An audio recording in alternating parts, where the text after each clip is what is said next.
So let's begin. We were discussing hydrogen and its compounds. हमने कहाँ तक discuss कर लिया था? हमने physical properties of hydrogen discuss कर लिया था. We had also discussed preparation. Yes, no? Okay. So we had discussed position of hydrogen. We had also discussed preparation, physical properties. Right. Heavy water तक हो गया था. We had also discussed physical properties such as it is a gas. We had also discussed chemical properties such as it is highly inflammable. Okay. It reacts with halogen, oxygen, carbon, etc. We'd also discuss preparation of hydrogen, laboratory preparation and industrial preparation. Laboratory preparation, it is prepared with the help of zinc and dilute acid. Industrial preparation में आपके पास generally दो आते हैं, एक आपका हो गया lens process, दूसरा आपका हो गया Bosch process. These two are the main ones which is used in industrial preparation. Apart from that also there are other methods such as hydrolysis of hydrides, electrolysis of water and many others. उसके अलावा we had discussed different forms of hydrogen. Nascent hydrogen is hydrogen which is just formed or newly born. Adsorbed hydrogen is hydrogen which is adsorbed on the surface of a catalyst. Atomic hydrogen, जब आपने molecular hydrogen को break किया into atoms, that is your atomic hydrogen. Apart from that, we had also discussed ortho and para hydrogen. Ortho and para hydrogen में difference क्या है? सिर्फ इनके nuclear का spin, सिर्फ इनके न्यूक्लियस का स्पिन, इलेक्ट्रॉन का स्पिन जो है वो अभी भी ऑपोजिट डायरेक्शन में ही रहेगा. इसके अलावा we had also discuss isotopes of hydrogen, ये आपको वैसे भी ऑलरेडी आता ही है. Compounds of hydrogen, water, very simple, ये हेवी वाटर हमने डिस्कस कर लिया. डिफरेंसेस बिटवीन H2 और D2, had we discuss this? हो गया, ठीक है. हाइड्राइड्स, ये वाला पार्ट, हाइड्राइड्स भी मेरे ख्याल से हो गया होगा. हो गया. फिर फिजिकल प्रॉपर्टीज, आई थिंक हमने यूज ऑफ वाटर तो कंप्लीट कर लिया था. ठीक है. So we will start with hard water and softening. यहीं से स्टार्ट करना था. Okay, so we will start with hard water and softening of hard water. ये चीज अब आप ऑलरेडी सरफेस केमिस्ट्री में कंप्लीट कर चुके हो. What is hard water? What is hard water?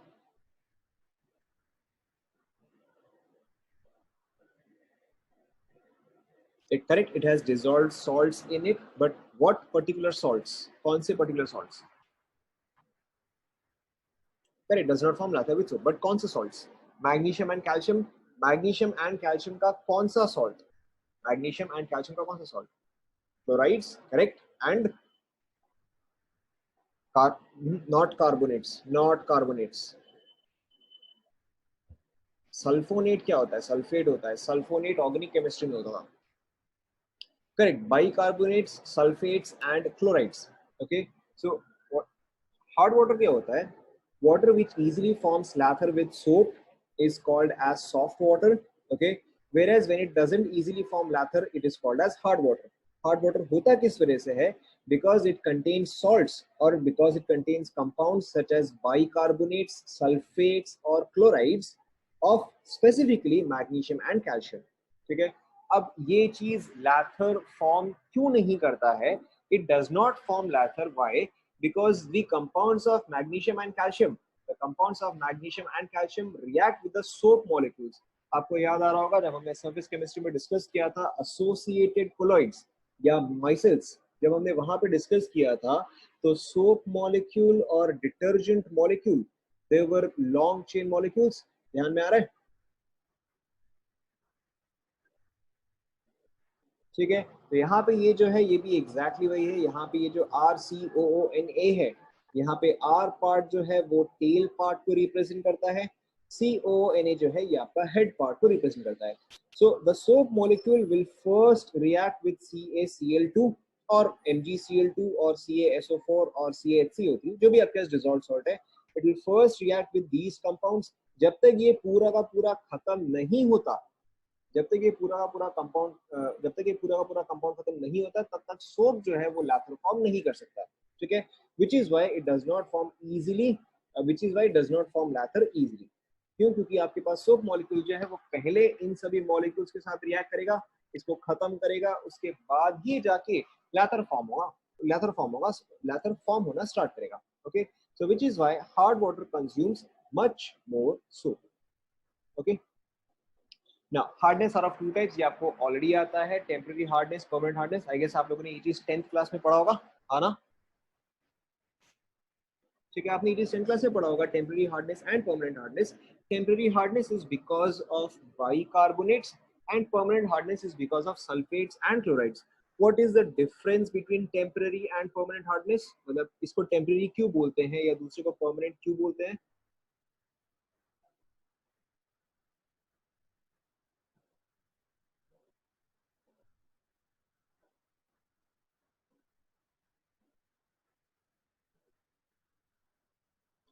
Temporary hardness वो होता है, टेम्पररी हार्डनेस वो होता है जिसको कि आप इजीली रिमूव कर सको। तो अगर वो चीज इजीली रिमूव हो सकता है, it comes under,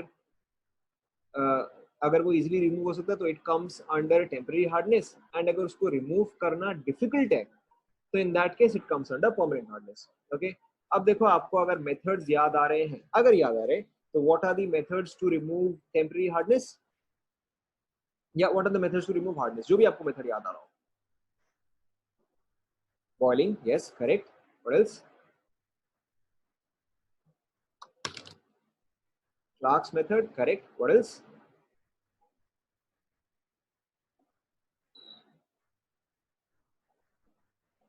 Washing soda, very good. What else?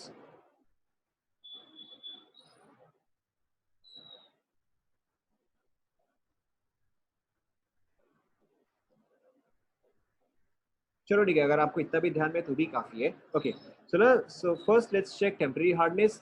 Now how can you remove temporary hardness? The first method is boiling. Boiling करने पे होता क्या है? Again, temporary hardness is because of bicarbonates.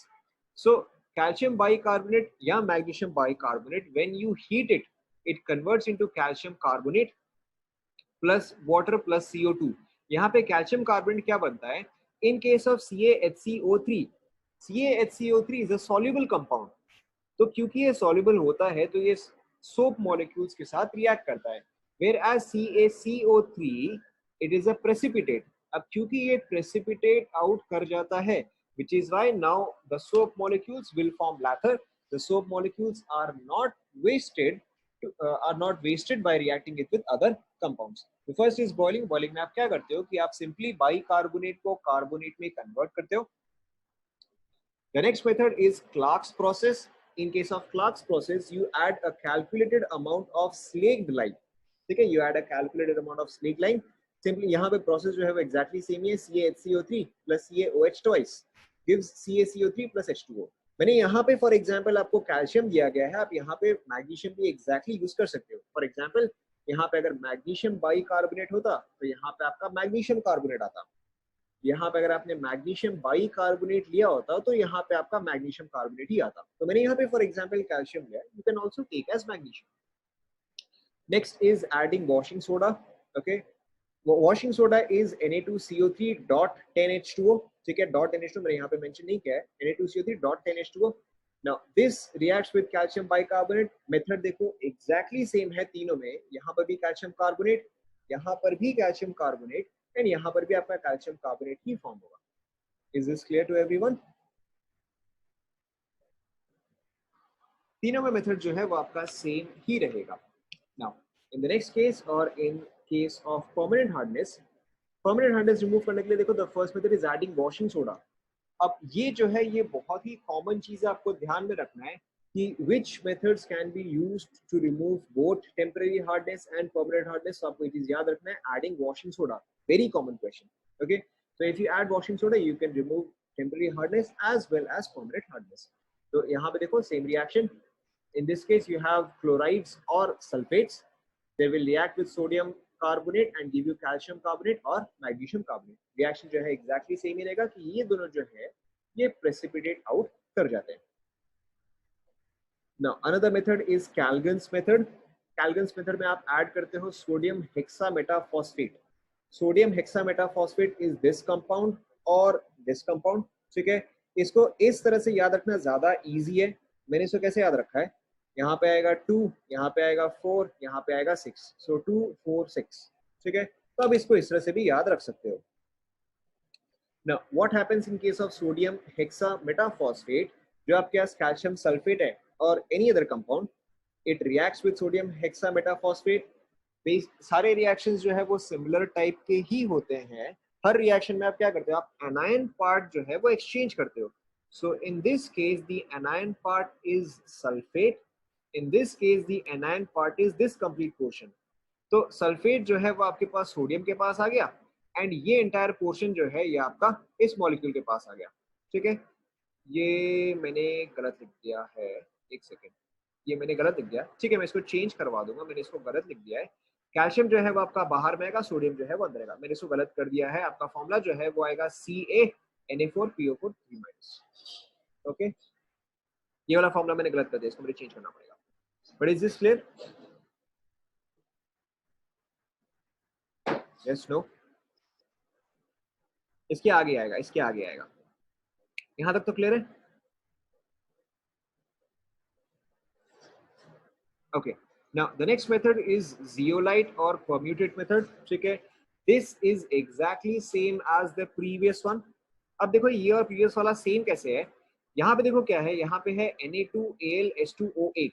Again इसको मैंने कैसे याद रखा था, ठीक है, ध्यान से सुनना, इसको मैंने कैसे याद रखा है, 2 4 6 8। समझ में आया नहीं आया? This is 2 4 6 8। समझ में आया? हाँ ना, नहीं समझ में आया? सिंपली ये चीज याद रखने का तरीका है, देखो सिंपली ये चीज याद रखने का तरीका है, आप यहाँ पे 2 से स्टार्ट कर रहे हो, ठीक है, आप यहाँ पे 2 से स्टार्ट कर रहे हो, तो 2 + 2 कितना आएगा, 4 आएगा। ठीक है, ये +2 कितना आएगा, 6 आएगा, एंड अगेन एक और 2 करके कितना आएगा, 8 आएगा। अब समझ में आया? This is simply a manner of memorising. ठीक है, आपको कई बार क्वेश्चन में जो है घुमा के दे देगा, तो आपको बस ये देखना है कि वो चीज करेक्ट है कि नहीं है, तो ये सिंपली याद रखने का एक तरीका है। So in this case, you have zeolite. This is called as a zeolite. या इसी को देखो शॉर्ट में कैसे लिखा रहता है, this is written as Na2Z।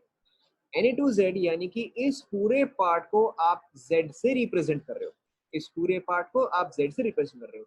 Reaction जो है वो एग्जैक्टली सेम है। देखो Na2Z simply replaces the calcium part, Na2Z simply replaces the calcium part, and आपका Na2 के जगह जो है एक कैल्शियम पोर्शन आ जाता है। ठीक है, देखो this method is exactly same as the previous one.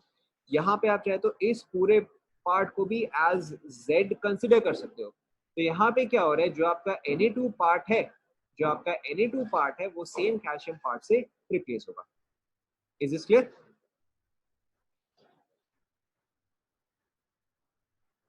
Okay, so zeolite or permutate method is exactly the same as Calvin's method. Simply यहाँ पे compounds जो है वो आप अलग अलग यूज करते हो। ओके, इसके अलावा आपने सर्फेस केमिस्ट्री में, पढ़ा था शेप सिलेक्टिव फिल्टर्स। ध्यान में आ रहा है? हमने वहां भी एक जियोलाइट डिस्कस किया था। Zeolite are shape selective catalyst और शेप सिलेक्टिव फिल्टर्स। ध्यान में आ रहा है? ठीक है, तो यहाँ पे भी जियोलाइट जो है, ये जियोलाइट और सरफेस केमिस्ट्री वाला zeolite, these are exactly the same.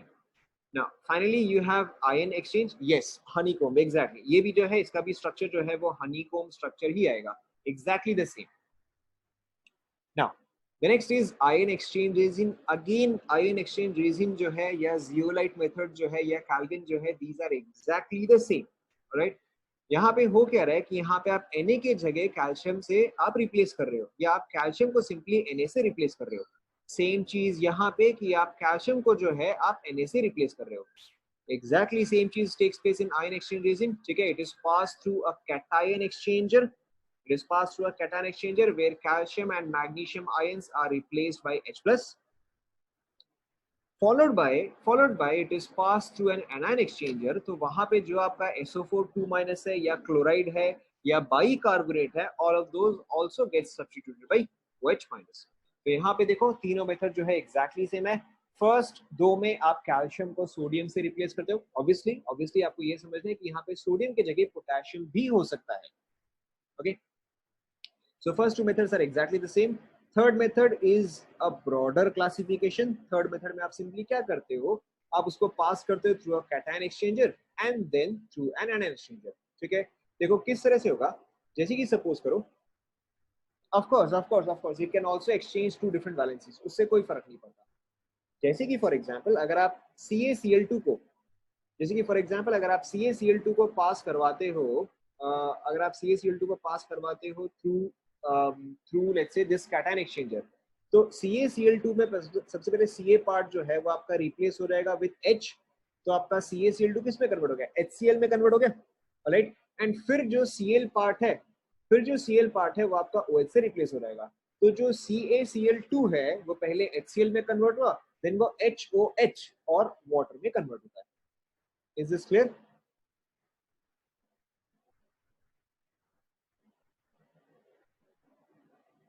ठीक है, देखो सबसे पहले आप इतना ही स्टेटमेंट याद रखो, कैटायन एक्सचेंजर में क्या होता है, जो भी कैटायन होता है, जो भी कैटायन होता है that gets replaced by H plus, okay. Anion exchanger में जो भी एनायन होता है that gets replaced by OH minus. तो let's go for a previous example.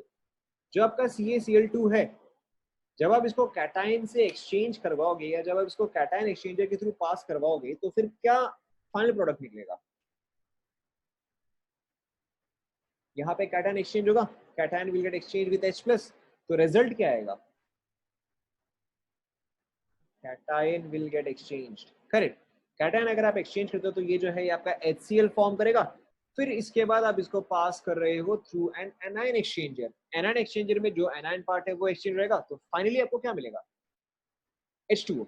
H2O, Ca तो ऑलरेडी रिमूव हो गया ना, Ca जो है वो ऑलरेडी रिमूव हो गया है, Ca जो है वो कैटायन एक्सचेंजर में ही रह गया, फिर उसके बाद आप उसका एनायन एक्सचेंजर से पास करवा रहे हो, तो फाइनली जो है आपके पास सिर्फ H2O ही बचेगा, फाइनली जो है आपके पास H2O बचेगा, and thus you remove the hardness of water.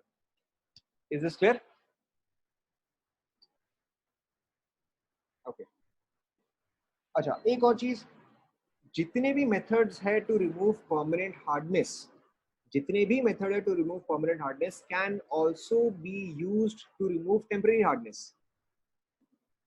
Can also be used to remove temporary hardness, लेकिन परमानेंट हार्डनेस रिमूव करने के मेथड्स जो है वो एक्सपेंसिव होते हैं, तो अगर टेम्पररी हार्डनेस है तो आप टेम्पररी हार्डनेस वाले मेथड्स ही यूज करोगे, अगर परमानेंट हार्डनेस है तो आप परमानेंट हार्डनेस वाले मेथड्स ही यूज करोगे।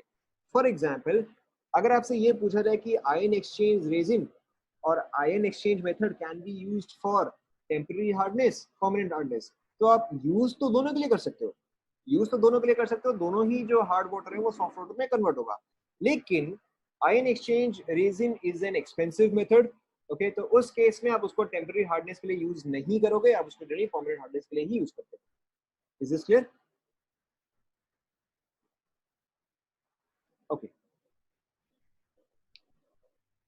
ऑब्वियसली आपके पास चार्ज जो है वो बैलेंस रहेगा, अगर आप एक Ca2 प्लस रिमूव कर रहे हो तो आपको उसके लिए 2 H प्लस प्रोवाइड करना पड़ेगा, that part is true. Synthetic resin जो है वो यही है, सिंथेटिक रेजिन जो है वो यही आयन एक्सचेंज रेजिन ही हुआ, ठीक है, या फिर ये जियोलाइट मेथड ही हुआ, these are all synthetic resins. Ion exchange जैसे मैंने यहाँ पे रेजिन वर्ड यूज किया है इसका मतलब वही आता है, okay, so far so good.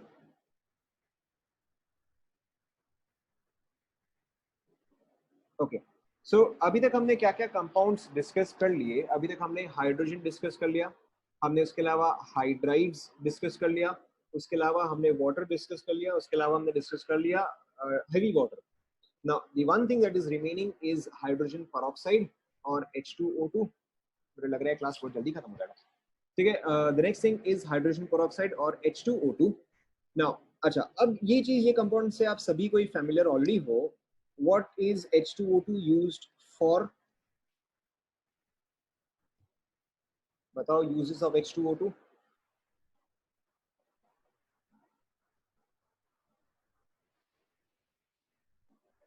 Bleaching, correct. Oxidizer, correct. What else?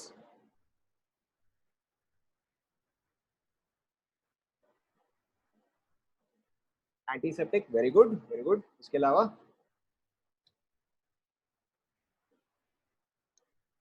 हो गया, ये तो तीनों आ गया, इसके अलावा अच्छा रिड्यूसिंग भी है, yes, also correct। What else? Rocket fuel, very good। What else? Correct, it has many industrial purposes, ठीक है, it is used in several industries। Okay, now what about its properties, physical properties बताओ।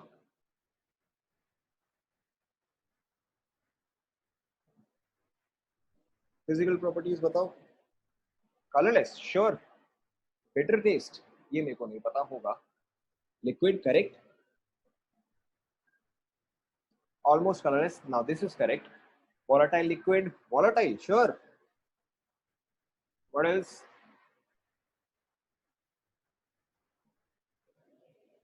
अच्छा चलो ठीक है, ये तो हो गया इसकी केमिकल प्रॉपर्टीज. अच्छा चलो हम एक सॉरी ये तो हो गया इसकी physical properties. Let's see one more physical property. अच्छा, between water and peroxide, which should have higher boiling point? Which should have higher boiling point and why?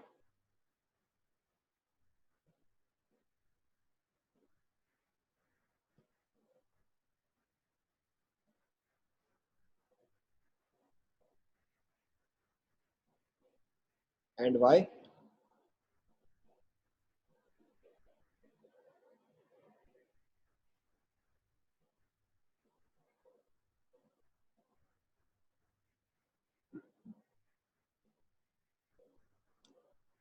ठीक है, चलो अब एक एक करके डिस्कस करते हैं. Okay, so first of all, we'll discuss preparation. Now, H2O2 can be prepared in several ways. ठीक है, again same laboratory method and industrial method. Laboratory method में it can be prepared using Merck's process. Very common question. इसमें question हमेशा आता है. Laboratory preparation can be done by using Merck's process. Merck's process में आप करते क्या हो? आप इसमें add करते हो सोडियम peroxide. आप इसमें ऐड करते हो sodium peroxide in ice cold dilute H2SO4. Extremely important. Ice cold word is very very important है. हमेशा आपको ऑप्शन में या क्वेश्चन में ऐसा दे देगा कि मैच द फॉलोइंग. ठीक है, या आपको ऑप्शन दे देगा NaO2O2 is added to ice cold, warm, boiling, etcetera etcetera etcetera. तो यहाँ पे आपको ध्यान में रखना है कि NaO2O2 is added to ice cold dilute solution of H2SO4. यहाँ पे आपका रिएक्शन क्या है? Simple exchange of anions. आपके पास है Na2O2, H2SO4. तो H2 जो है वो O2 के साथ कंबाइन करता है, Na2 जो है वो SO4 के साथ. So it gives you Na2SO4 and H2O2. Very common question. Now next is action of sulfuric or phosphoric acid on hydrated barium peroxide. Hydrated is very important. On hydrated barium peroxide, यहाँ पे इस चीज को देख के आप कैसे बोलोगे कि ये चीज पेरोक्साइड है या ऑक्साइड है? कैसे पता चलेगा आपको? बताओ. आपको कोई भी कंपाउंड देख के कैसे पता चलेगा कि ये पेरोक्साइड होगा या ऑक्साइड होगा? करेक्ट, ऑक्सीडेशन नंबर से. Absolutely right. यहाँ पे देखो आपको कैसे पता चलेगा कि ये पेरोक्साइड है या ऑक्साइड है? Barium. Barium belongs to which group? Second. और अगर बेरियम सेकेंड ग्रुप को बिलोंग करता है तो उसका ऑक्सीडेशन स्टेट क्या होगा? +2. करेक्ट. तो +2 के सामने कितना होना चाहिए? -2. करेक्ट. एंड आपका पेरोक्साइड क्या होता है? Peroxide is O2 2-. ध्यान में आ रहा है? Peroxide is O2 2-. Exactly same चीज देखो यहाँ पर भी है. Na is +1. 2 Na है तो +2. और अगर यहाँ पे +2 है तो सामने में कितना होगा? -2 होगा. And O2 2- is your peroxide. Clear? Okay, again यहाँ पे भी मेथड जो है वो सेम ही है. जैसे यहाँ पे आपने ice cold dilute solution of H2SO4 add किया है. ये उल्टा हो गया, H2OS4 हो गया. चलो इसको मैं चेंज करता हूँ. यहाँ पर भी मेथड जो है आपका सेम ही रहेगा. You have added ice cold H2SO4. But one very important point that you have to remember is you cannot use anhydrous barium peroxide. ठीक है, आपको हमेशा हाइड्रेटेड ही यूज करना है. Again very common question. ठीक है, why? Because it forms a coating of insoluble sulfate. ये चीज हो सकता है कि आपने लेड के केस में भी पढ़ा होगा. अगर आप लेड पे नाइट्रिक एसिड ऐड करते हो तो the reaction stops after a while because, या iron stops reaction after a while because.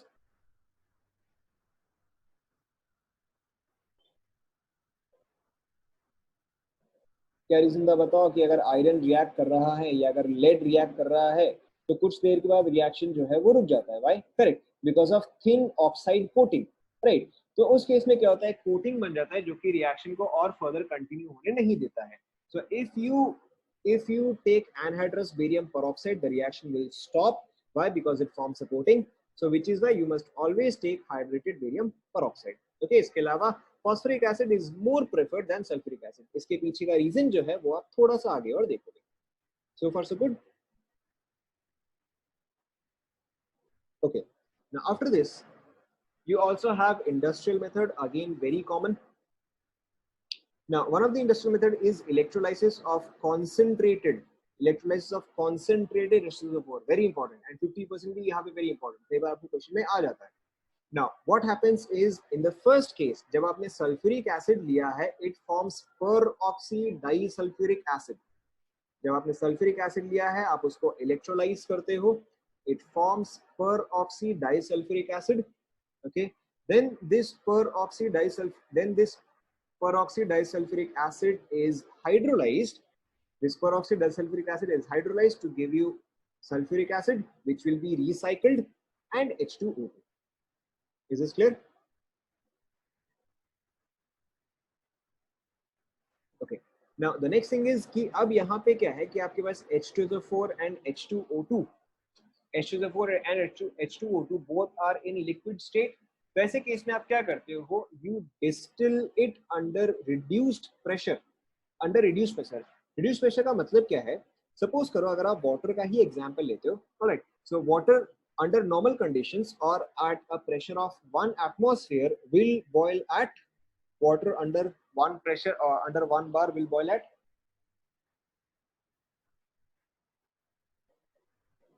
correct, 373 Kelvin or 100 degree Celsius, right?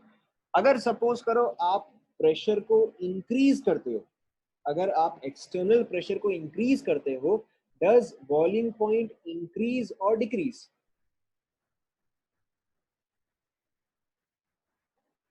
आपको यहाँ पे चीज याद रखना है, अगर आप एक्सटर्नल प्रेशर को इंक्रीज करते हो तो बॉइलिंग पॉइंट इंक्रीज करता है, अगर आप एक्सटर्नल प्रेशर को डिक्रीज करते हो तो बॉइलिंग पॉइंट डिक्रीज करता है. It's very important, right? आपने ये चीज अगर आपको ध्यान में है, एकदम स्टार्टिंग में सीबीएसई लेवल पे एक क्वेश्चन था कि शिमला में एंड महाराष्ट्र में एंड यहाँ पे एंड वहां पे, यस एकदम एग्जैक्टली, कि वहां पे जहाँ पे की प्रेशर कम है तो water boils off at a higher temperature और at a lower temperature, right? तो यहाँ पर जो है एग्जैक्टली सेम चीज ही है. यहाँ पे आप क्या कर रहे हो? You are reducing the pressure. So if you reduce the pressure, the boiling point will correct. If you reduce the pressure, the boiling point will decrease. तो ऐसे केस में क्या होता है कि जो H2O2 है वो आपका बॉयल कर जाएगा. The H2O2 boils, whereas H2SO4, which has a much higher boiling point, it stays back. ठीक है, H2SO4 जो है वो अपनी जगह पर ही रह जाएगा, H2O2 जो है वो बॉयल हो जाएगा. Now one very, अच्छा हम ये चीज आगे डिस्कस करेंगे कि why did we use reduced pressure. ठीक है, ये वाला पार्ट हम आगे डिस्कस करेंगे. There is one more method, air oxidation of 2-alkyl anthraquinol. कोई फर्क नहीं पड़ता, सिंपली आप याद रख लो. ठीक है, यहाँ पे अल्काइल वर्ड लिखा गया है क्योंकि कई बार, बता, ठीक है, यहाँ पे अल्काइल वर्ड लिखा गया है क्योंकि कई बार हो सकता है कि आपको इथाइल दिखे, जैसे कि यहाँ पे आपको इथाइल दे रखा है, या फिर कई बार हो सकता है आपको दिया जाए ब्यूटाइल. तो इसलिए मैंने यहाँ पे अल्काइल लिखा है कॉमन के लिए कि इथाइल भी पॉसिबल है या ब्यूटाइल भी पॉसिबल है. So in this case what happens is this compound is called as 2-alkyl anthraquinol. ठीक है, 2-alkyl क्योंकि this position is 1, this position is 2, hence 2-ethyl anthraquinol. So this is oxidized by air oxidation. Oxidized ये आपका form करता है 2-ethyl anthraquinone. Very important, anthraquinol से it forms anthraquinone plus H2O. ठीक है, this you have to memorize. इस case में आपको इथाइल दिया गया, कई बार आपको क्वेश्चन में ब्यूटाइल भी दिया जाता है. So far so good. Okay. Now the next is structure of H2O2. ये वाला आप सभी को याद होगा. H2O2 has a what type of structure? पढ़ा होगा अगर आपने ध्यान में आ रहा है तो. H2O2 इसका एक स्पेसिफिक नाम होता है. Correct. H2O2 has an open book structure. Right. H2O2 has an open book structure. Correct. तो इस केस में इसका स्ट्रक्चर क्या होता है? कुछ इस तरीके से होता है. The structure in the gas phase and solid phase is slightly different. ठीक है, only slightly different. Such as, देखो, gas phase में जो आपका bond length है between oxygen and oxygen, that is larger. whereas solid phase में आपका bond length जो है that is slightly lesser. Hydrogen oxygen hydrogen के बीच का बॉन्ड जो है वो यहाँ पे लेस है, यहाँ पे ग्रेटर। आपको वैल्यूज याद रखने की जरूरत नहीं है, you do not have to remember the values, you do not have to memorise the values, सिर्फ आप डिफरेंसेस देख लो। तो gas phase and solid phase में डिफरेंस क्या है कि जो बॉन्ड लेंथ है वो चेंज हो रहा है, राइट। उसके अलावा यहाँ पे एंगल देखो कितना है, 111 है, वेयरएज यहाँ पे एंगल कितना है, 90 डिग्रीज है। तो आपको बस यहाँ पे ये याद रखना है कि gas phase and solid phase में स्लाइट डिफरेंसेस है। डिफरेंसेस जो है वो सिर्फ आपके बॉन्ड एंगल्स एंड उसके अलावा बॉन्ड लेंथ में ही है। ओके, तो यहाँ पे देखो आपका बॉन्ड एंगल 90, यहाँ पे बॉन्ड एंगल 101, यहाँ पे 111, यहाँ पे 94। लेकिन आपको कोई भी वैल्यू याद रखने की जरूरत नहीं है, you do not have to remember any value at all.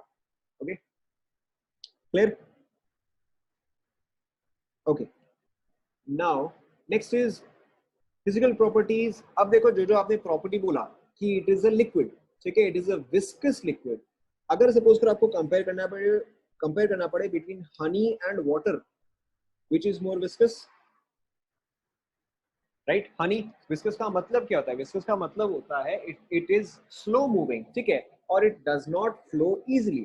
तो hydrogen peroxide is a viscous liquid, right. Apart from that it is colourless to bluish tinge, ठीक है, जो आपने बोला फेंट ब्लू कलर।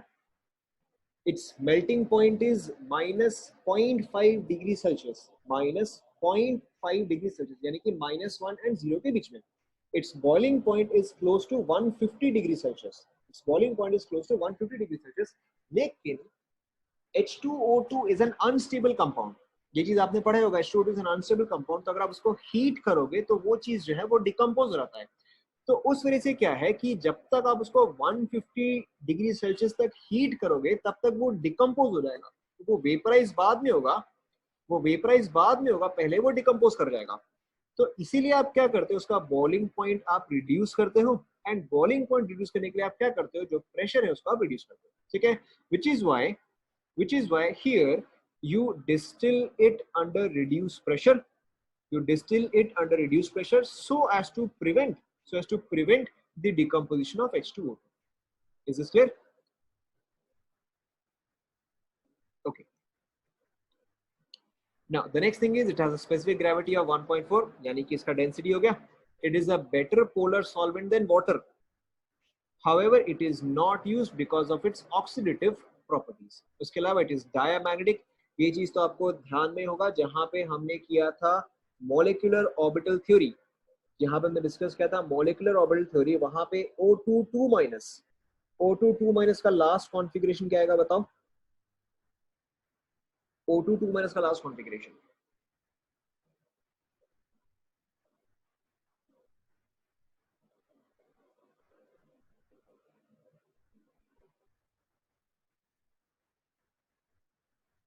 ध्यान में आ रहा है, नहीं आ रहा है? पाई 2px में कितना? देखो चलो मैं यहाँ पे एक बार बता दे रहा हूँ, हालांकि आपको ध्यान में होगा ही होगा, बट चलो फिर भी मैं एक बार बता देता हूँ। सो इन केस ऑफ O22-, ठीक है, यहाँ पे देखो मैंने आपको मेथड बताया था 1 2 2 1 and 2 1 2 1। Let's say this is A, this is B। Option के केस में कौन सा यूज करना था बताओ? मैंने आपको मेथड भी बताया था, यस। अगर आपके पास नाइट्रोजन है विच इज 7 जो है वो इसको डिवाइड करता है 21 को, राइट। तो यहाँ पे ये जो है वो ऑक्सीजन वाला पार्ट आएगा। सो 1 2 2 and 1, right? Now in case of O22-, the total number of electrons is 18। इसके नीचे जो है, इसके नीचे 8 इलेक्ट्रॉन्स फिलअप हो जाता है, आपको टोटल में 18 फिलअप करना है। तो दिस इज 9 10 11 12 13 14 15 16 17 एंड 18, ठीक है। क्योंकि यहाँ पे सारे इलेक्ट्रॉन्स जो है वो पेयर्ड अप है, क्योंकि यहाँ पे सारे इलेक्ट्रॉन्स पेयर्ड अप है, which is why this is diamagnetic. याद आ रहा है? एंड इसका बॉन्ड ऑर्डर क्या आता था बताओ?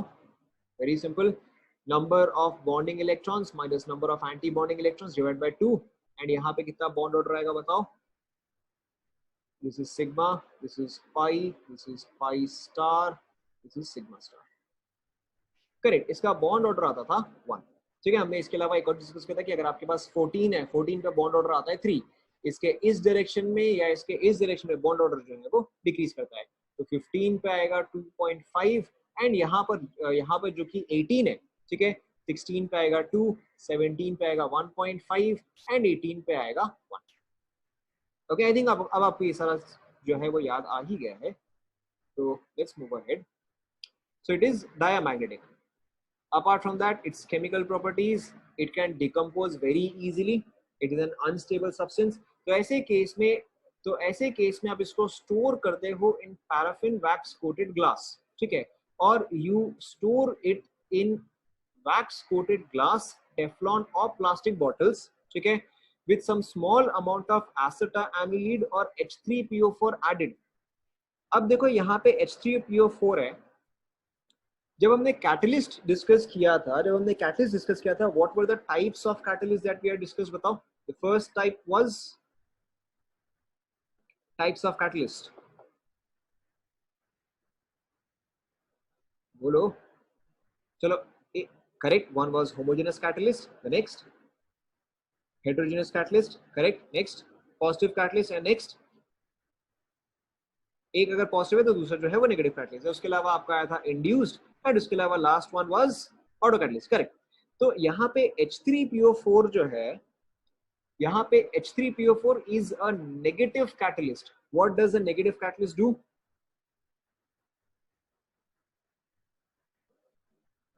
What does a negative catalyst do?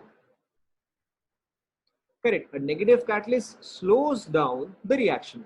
तो यहाँ पे क्योंकि peroxide is an unstable substance और क्योंकि आप उसको स्टोर करना चाहते हो या आप चाहते हो कि वो चीज डिकम्पोज ना हो और you want its rate of decomposition to slow down, which is why you add acetamide or you add H3PO4, ठीक है। Why? Because it slows down its decomposition.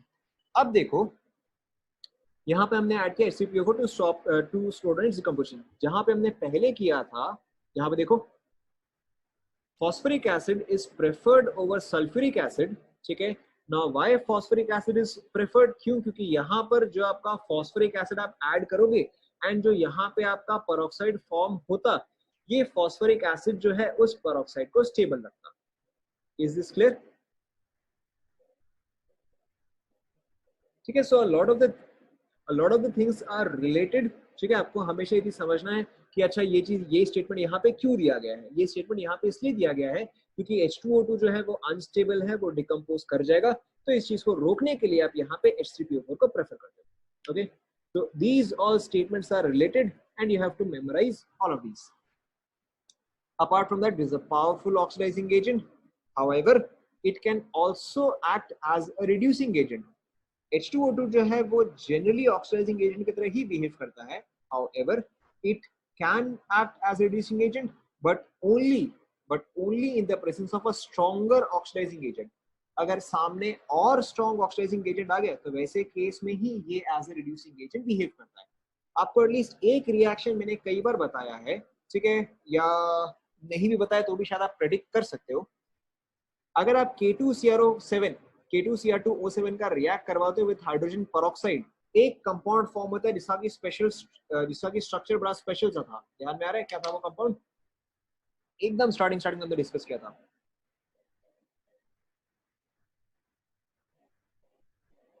आप लोग फॉर्मूला गलत लिख रहे हो, एक साथ सारे के सारे फॉर्मूला गलत लिख रहे हैं। करेक्ट स्ट्रक्चर था वो बटरफ्लाई स्ट्रक्चर था, that is correct, but formula क्या था उसका? Correct, the formula was CrO5, ठीक है। तो जब आप H2O2 को ऐड करते हो K2Cr2O7 के साथ, in that case it forms blue peroxide of chromium. Its structure is butterfly structure and blue peroxide of chromium में chromium का ऑक्सीडेशन स्टेट क्या होता है बताओ? करेक्ट, यहाँ पे क्रोमियम का ऑक्सीडेशन स्टेट जो है वो होता है 6। हालांकि अगर आप इसको नंबर्स से सॉल्व करोगे तो वो आता 10 है, बट यहाँ पे उसका एक्चुअल वैल्यू जो है वो आएगा 6। तो again this thing also you have to memorise. Apart from that, जैसा कि आप लोगों ने ऑलरेडी बोला कि H2O2 is also used as a bleaching agent, ठीक है।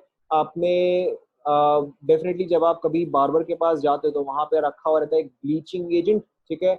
आपने हो सकता है कभी ऑक्सी वर्ड देखा होगा, उस जो भी वो ब्लीचिंग पाउडर होता है, ब्लीचिंग पाउडर तो नहीं, जो भी वो ब्लीचिंग क्रीम होता है, ठीक है, उस पर लिखा रहेगा ऑक्सी या साका। So those are all H2O2 salts. ठीक है, या those all contain H2O2 and it is used to bleach. Apart from that, H2O2 is also acidic in nature. यहाँ तक कोई डाउट नहीं? इन particular H2O2, obviously H2O2 pure H2O2 नहीं होगा, उसके साथ और भी काफी कुछ मिक्स्ड होगा, but H2O2 is the active ingredient. H2O2 is the active ingredient. यहाँ तक कोई डाउट नहीं? ओके, सो अब ये पार्ट जो है, ये actual part, this is the important part. Mostly H2O2 जो है it acts as an oxidising agent. ठीक है, फर्स्टली आपको ये ध्यान में रखना है, रिड्यूसिंग एजेंट की तरह वो तभी बिहेव करता है जब सामने और भी स्ट्रॉन्गर ऑक्सीडाइजिंग एजेंट है. तो अब देखो, जैसे कि फॉर एग्जांपल Fe3+, अगर Fe3+ ऑक्सीडाइज होगा तो वो कहाँ जाएगा? Fe3+ ऑक्सीडाइज होकर कहाँ जाएगा? सॉरी, Fe2+ ऑक्सीडाइज होकर कहाँ जाएगा? Fe3+ नहीं जाएगा. ठीक है, तो अब देखो सारा जो है वो बहुत ही सिंपल सा ही है. Now all of this is very simple. PbS, okay, PbS में यहाँ पे सल्फर का जो ऑक्सीडेशन स्टेट है दैट इज -2. तो यहाँ पे ये चीज ऑक्सीडाइज होकर बनता है PbSO4. यहाँ पे सल्फर का oxidation state was -2 and here the oxidation state is, हाँ, सल्फेट में क्या होता है? क्या कर रहे हो? यहाँ S का सल्फर का यहाँ पे होगा 6. Pb is 2, sulphur is 6, oxygen is -2. यहाँ पे देखो Ki, अब बिटवीन K एंड I कौन सा ऑक्सीडाइज हो सकता है? K जो है वो तो वैसे ही +1 में है, तो K तो ऑक्सीडाइज होने से रहा, तो यहाँ पे ऑक्सीडाइज क्या होगा? यहाँ पे I- ही ऑक्सीडाइज होगा. सो I- goes from -1 to 0. Okay, apart from that यहाँ पे है क्रोमियम 3+. क्रोमियम 3+ किस में जाएगा? क्रोमियम 6+ में जाएगा. अपार्ट फ्रॉम दैट देखो K2Cr2O7. अब यहाँ पे ये आपका स्ट्रॉन्गर ऑक्सीडाइजिंग एजेंट हो गया. तो क्योंकि यहाँ पे ये स्ट्रॉन्गर ऑक्सीडाइजिंग एजेंट है, which is why now instead this gets reduced and this gets oxidized. Same in case of permanganate. Permanganate के केस में भी देखो कि आपका परमैंगनेट जो है वो रिड्यूस हुआ, ये पार्ट जो है वो ऑक्सीडाइज हुआ. Okay, same thing. आपको सारे रिएक्शंस का जो है आपको सारे रिएक्शंस का चेंजेस याद रखें, बहुत ही सिंपल ही होते हैं. Fe2+ जो है वो 3+ में जाएगा, I- जो है वो I2 में जाएगा, S2- जो है वो SO4 2- में जाएगा, and so on. Simple enough. ठीक है, अगर सपोज करो मैंने आपको इंस्टेड दिया होता, let's say H2O2 plus Cu plus, तो फिर उसका रिएक्शन किस डायरेक्शन में जाता? बताओ क्या चीज फॉर्म होता? H2O2 प्लस Q प्लस, तो वो क्या फॉर्म करता? Q plus. आप जब भी आप आंसर बोलो, ठीक है, आपने Cu2O बोला, that is not wrong, but यहाँ पे ये वैल्यू एक्सपेक्टेड नहीं है. अगर मैंने आपको Q प्लस बोला तो उसका मतलब ये है कि मैं आपसे एक्सपेक्ट कर रहा हूँ, या आपसे एक्सपेक्टेड है कि आप Q प्लस के जगह Q प्लस लिखोगे. ठीक है, या Cu प्लस के जगह आप Cu2 प्लस लिखोगे. क्लियर? तो उसी तरह से अब जैसे कि सपोज करो अगर आपको दिया रहता है let's say Pb2 plus plus H2O2, तो अब ये चीज क्या फॉर्म करता बताओ?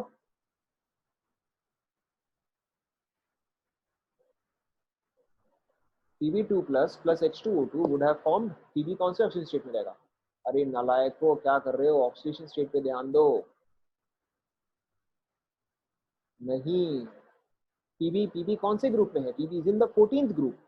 14th ग्रुप का वैलेंसी जो है वो 4 आएगा. सो Pb2 plus goes to Pb4 plus. Okay, अच्छा चलो ठीक है, हम एक और एग्जांपल लेते हैं. Let's say I give you Ti2 plus, titanium 2 plus, वो किस स्टेट में जाएगा? करेक्ट, टाइटेनियम 4 प्लस में जाएगा. ठीक है, why? Because it belongs to group 4. उसके अलावा let's say I give you the example of Bi plus, ये किस में जाएगा? Bi प्लस किस में जाएगा? सही है, आप लोगों में से किसी ने कुछ नहीं पढ़ा है. Bi जो है वो पीरियोडिक टेबल में कौन से ग्रुप में आएगा? कुछ नहीं पढ़ा है. मतलब ठीक है, लॉकडाउन है, लेकिन इसका मतलब ये थोड़ी ना आप पीरियोडिक टेबल ही भूल जाओगे. बिस्मथ जो है वो आपका आएगा 15th ग्रुप में. ठीक है, बिस्मथ जो है वो आपका 15th ग्रुप में आएगा. So it will convert from Bi plus to Bi3 plus. Okay, या अगर मैंने आपको Bi3+ दिया होता तो it would have gone to Bi5+। Okay, inert pair effect ध्यान में आ रहा है? ओके, लेट्स से अगर मैंने आपको दिया होता लेट्स से मैंने आपको दिया होता हाँ, लेट्स से अगर मैंने आपको दिया होता ammonia NH3 plus H2O2, possible products क्या क्या, ये आप बताओ, पॉसिबल क्या क्या है?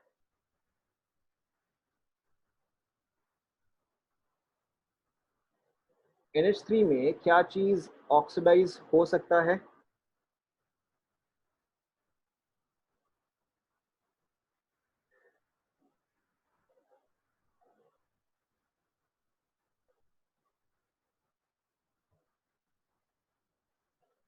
क्या हो गया? NH3 में क्या चीज ऑक्सीडाइज हो सकता है?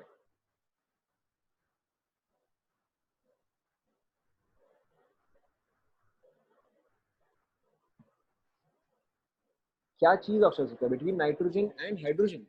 Between nitrogen and hydrogen what can oxidise? देखो, NH3 में जब भी आपको चेक करना है कि क्या पॉसिबिलिटी है ऑक्सीडेशन का, आप दोनों को ऑक्सीडेशन से चेक करो। NH3 में नाइट्रोजन जो है वो शो करेगा -3, हाइड्रोजन जो है वो शो करेगा +1। अब हाइड्रोजन मैक्सिमम कितना शो कर सकता है, या तो +1 या तो -1, तो हाइड्रोजन जो है वो तो और ऑक्सीडाइज होने से रहा, वेराज नाइट्रोजन जो है वो आपका -3 से उसका ऑक्सीडेशन नंबर जो है वो और इंक्रीज हो सकता है, राइट? तो इन this case N-3 will convert to, make a guess, किस में कन्वर्ट होगा?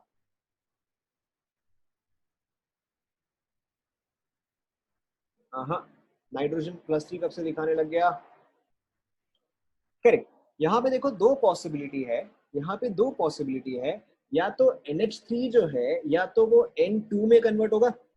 NH3 में N जो है वो -3 में है और N2 में N जो है वो 0 में है, तो this is possibility number 1।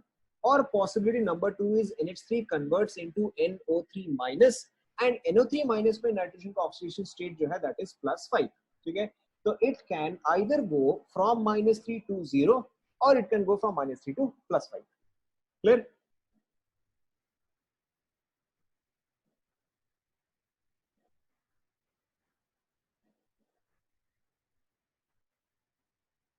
Clear? Yes, no? Okay. Now the next is volume strength of peroxide। ये चीज हमने मोल कॉन्सेप्ट में किया था। बताओ वॉल्यूम स्ट्रेंथ क्या था?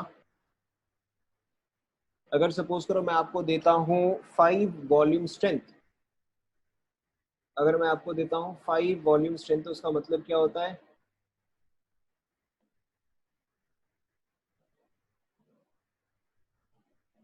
If I tell you 5 volume strength, what does it mean?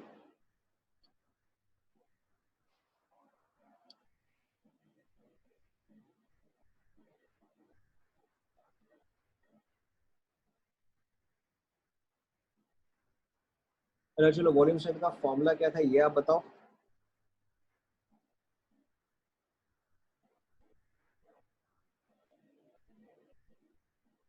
Something STP, correct, something STP, ठीक है।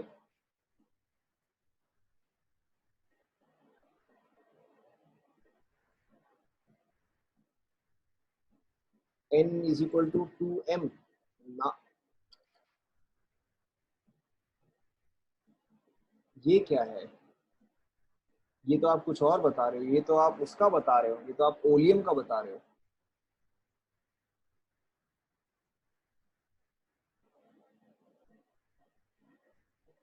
वॉल्यूम स्ट्रेंथ ऑफ पेरोक्साइड कुछ रिवाइज नहीं किया। देखो, so volume strength of peroxide देखो क्या होता है ना। Peroxide is an unstable substance, so peroxide decomposes.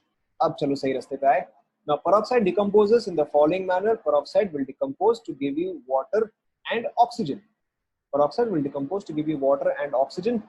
So अगर आपने 2 मोल ऑफ पेरोक्साइड लिया है, अगर आपने 2 मोल ऑफ पेरोक्साइड लिया है तो ऑक्सीजन के मोल्स कितने आ रहे हैं? 1 मोल आ रहा है। एंड अगर यहीं पे ये चीज एट एसटीपी अगर आप कैरी आउट कर रहे हो तो 1 mole of oxygen will occupy 22.4 litres. Yes no?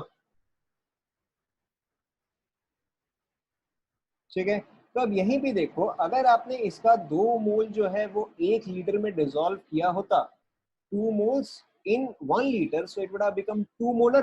ठीक है, तो आपको यहाँ पे ये ध्यान में रखना है, 1 liter of 2 molar peroxide solution would yield 22.4 liters of oxygen. ये चीज हमने मोल कॉन्सेप्ट में डिस्कस किया था. Volume strength is volume of oxygen released divide by volume of peroxide solution. ठीक है, उसके अलावा मैंने आपको बताया था 2 molar is equal to 4 normal is equal to 22.4 volume strength. अब तो ध्यान में आ गया होगा. ठीक है, ये वाला क्वेश्चन आप खुद से ट्राई करो, अगर आपके पास पेन पेपर है फटाफट ट्राई करो इसे.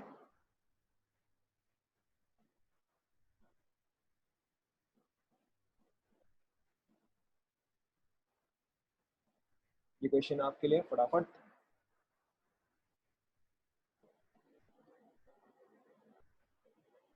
करेक्ट. ठीक है, यहाँ पे देखो बहुत ही सिंपल तरीका है. नंबर ऑफ मोल्स कितना आएगा, number of moles would be 17 divided by 34, that makes it half moles और 0.5 मोल्स. फिर उसके अलावा दिस इज 0.5, तो यानी कि मोलारिटी आ जाएगा 1. ना इफ मोलारिटी इज 1, यानी कि आप इस पूरे इक्वेशन को हाफ से मल्टीप्लाई कर दो या 2 से डिवाइड कर दो, तो यहाँ पे आ जाएगा 1 मोलर एंड यहाँ पे आ जाएगा 11.2 वॉल्यूम स्ट्रेंथ. क्लियर. इस पे जो है वॉल्यूम स्ट्रेंथ क्वेश्चन हम ऑलरेडी मोल कॉन्सेप्ट में कर चुके हैं, तो I am not going to discuss here anymore. इसके अलावा फिर आप नेक्स्ट देखो, यूजेस ऑफ H2O. तो आपने ऑलरेडी सारे यूजेस जो है वो बता ही दिए. ठीक है, uses, it is used as an oxidising agent as well as reducing agent. यहाँ पे अब ये is important, it is used to bleach delicate materials. It is used to bleach delicate materials such as silk, wool, hair, rayon, cotton fiber, etc. ठीक है. Now again, this is also very important. It is used to reduce the color of old lead paintings. Very very important. ठीक है, ये point आपको याद रखना है.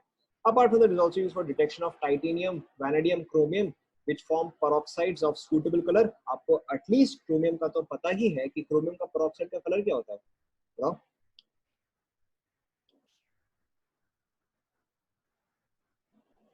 Chromium peroxide का colour is blue. Correct. Typically जितने भी पेरोक्साइड होते हैं सारे टिपिकली ब्लू ही होते हैं, बट ठीक है, आप इसको अदरवाइज मेमोराइज कर सकते हो. Used as an antiseptic, it is also used as a rocket fuel. Okay.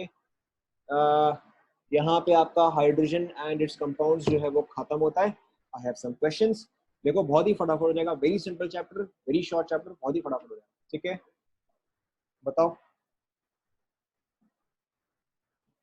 First question क्या क्या ऑप्शन आएंगे, बताओ.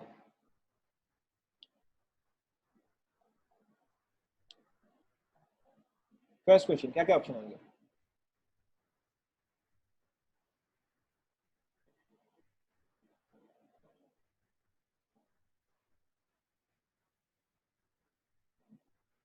करेक्ट, बहुत ही सिंपल है.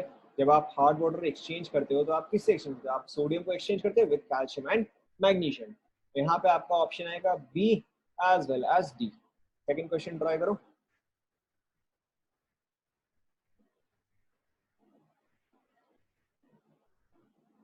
Second question try.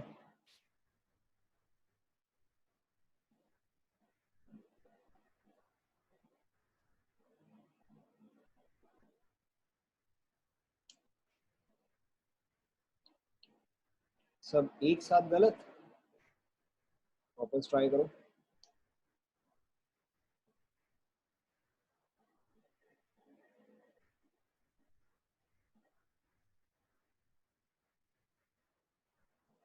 देखो ये चीज आप चेक कैसे करते हो, ये चीज आप ऑक्सीडेशन नंबर से चेक करते हो. लेड, लेड जो है वो ग्रुप 14 को बिलोंग करता है, तो लेड जो है वो +2 भी हो सकता है और वो +4 भी हो सकता है. ओके, तो अगर +2 है, अगर +2 है तब तो ये पेरोक्साइड होगा, लेकिन अगर +4 है तो ये पेरोक्साइड नहीं होगा. ये तो आपको दिख रहा है, ये तो डेफिनेटली पेरोक्साइड है. Strontium is a group 2 element, यानी कि यहाँ पे +2 होगा तो +2 के सामने क्या होगा, -2 होगा, so this is O2 2 minus, definitely a peroxide.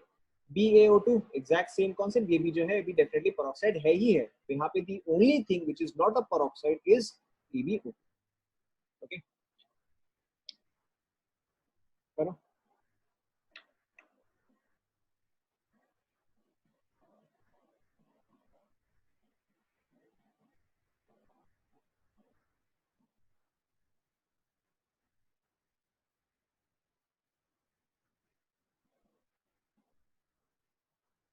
क्या आएगा बताओ.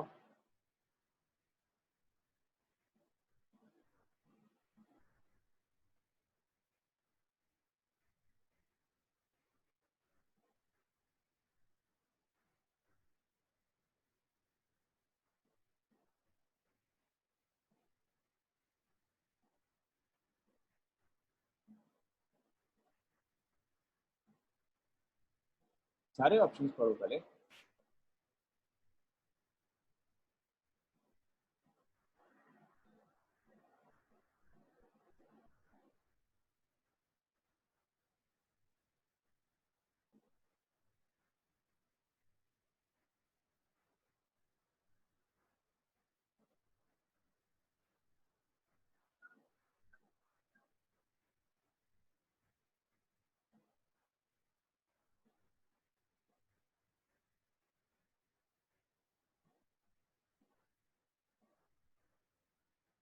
ठीक है, जब भी आपके पास ऐसा क्वेश्चन होता है आप हमेशा ये देखा करो कि डेफिनेटली कौन सा गलत है, कि कौन सा ऑप्शन 100% गलत है।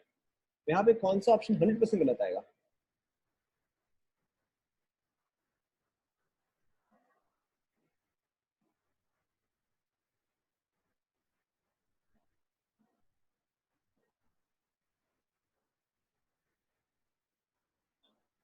बड़ा टाइम लग रहा है आप लोगों को।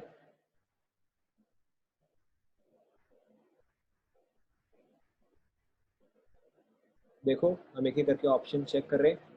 First option, there is extensive intramolecular H bonding in the condensed phase. ठीक है, वाटर जो है वो आइस फेज में हो या वाटर फेज में हो, वो तो मॉलिकुलर बॉन्ड्स से बनाता ही है। ठीक है, first part is true. Second, ice is formed by heavy water. Ice is formed by heavy water when it sinks in normal water. अब ये चीज तो यहाँ पे नहीं है, क्योंकि आइस जो है उसका हैवी वाटर से तो कोई लिंक नहीं है। Heavy water is D2O।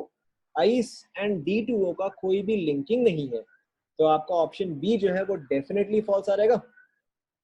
Okay, moving on, next option, water is oxidized to oxygen during photosynthesis. Correct. Water can act both as an acid and as a base. Also correct. Why? Because water can provide H plus. Water can also accept H plus. ठीक है, तो यहाँ पे जो आपका definitely false answer आएगा, that will be option B. ठीक है, moving on, ट्राई करो। ठीक है, पहले आप 19 ट्राई करो, उसके बाद जाके आप 18 बताना। पहले आप 19 ट्राई करो। होना वहां पे इंटरमोलिकुलर ही चाहिए, यू आर राइट, होना वहां पे इंटरमोलिकुलर ही चाहिए। लेकिन मुझे ये लग रहा है कि मैंने जहां से क्वेश्चन कॉपी किया है उसमें स्पेलिंग मिस्टेक होगा। ठीक है, होना वहां पे इंटरमोलिकुलर ही चाहिए। व्हाट आई थिंक इज, ये वर्ड यहाँ पे इंट्रा नहीं होगा, इंटर होगा। ठीक है, वहां पे स्पेलिंग मिस्टेक करा, बट ये तो डेफिनेटली फॉल्स है। एंड अगर जेई मेन्स है तो एक ही ऑप्शन होगा।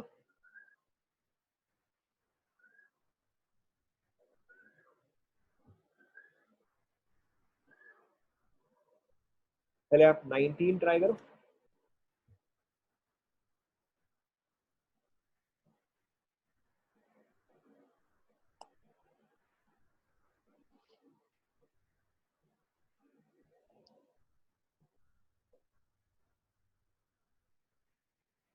ठीक है, करेक्ट, 19 का आ जाएगा C. It can only act as an oxidising agent. Why? Because it can also act as a reducing agent. Okay, अब आप 18 ट्राई करो।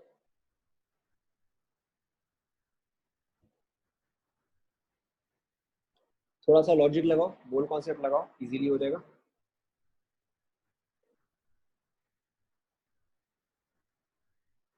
और शायद ये वाला क्वेश्चन हम कर भी चुके हैं, मुझे ऐसा लग रहा है कि ये वाला क्वेश्चन मैं ऑलरेडी दे चुका हूँ।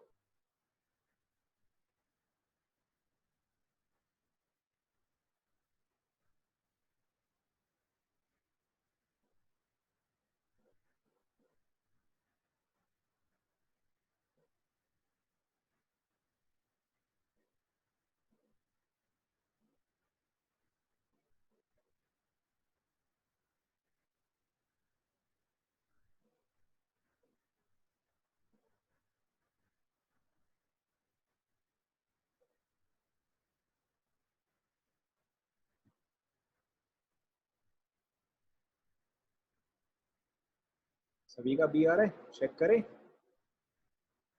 देखो सिंपल सा ही कॉन्सेप्ट है, सिंपल सा ही कॉन्सेप्ट है। आप सोडियम को रिप्लेस कर रहे हो कैल्शियम से, यानी कि आपको 2 सोडियम रिप्लेस करना पड़ेगा। तो यहाँ पे रेशियो क्या आएगा? 2:1 का रेशियो आएगा। यानी कि देखो, आपको निकालना है मोल्स ऑफ कैल्शियम। ठीक है, how many moles of calcium can be taken, moles of calcium per gram of resin, moles of calcium per gram of resin. ठीक है, तो अगर मेरे पास, क्योंकि मेरा 1:2 का रेशियो है, तो मुझे इसके 2 मोल चाहिए होगा। I require 2 moles of resin I require 2 moles of resin to remove 1 mole of calcium. 2 moles of resin for 1 mole of calcium. ठीक है, तो अब देखो यानी कि अब आप डायरेक्टली फॉर्मूला में डालो कि अगर मेरे पास 1 ग्राम रेजिन है, 1 ग्राम रेजिन है तो मोल्स कितना आएगा 1/206, एंड फिर मुझे उसको क्या करना है, हाफ करना पड़ेगा क्योंकि 1 can only take half of calcium, तो 1/206 divided by 2 that makes it 1/412. Clear, तो यहाँ पे आपका आंसर आ जाएगा. ओके, ये वाला बताओ, अगर आपने एनसीईआरटी पलटाया है तो इसका आंसर आपको आना चाहिए. अगर आपने एनसीईआरटी पलटाया है तो, नहीं पलटाया तो नहीं है.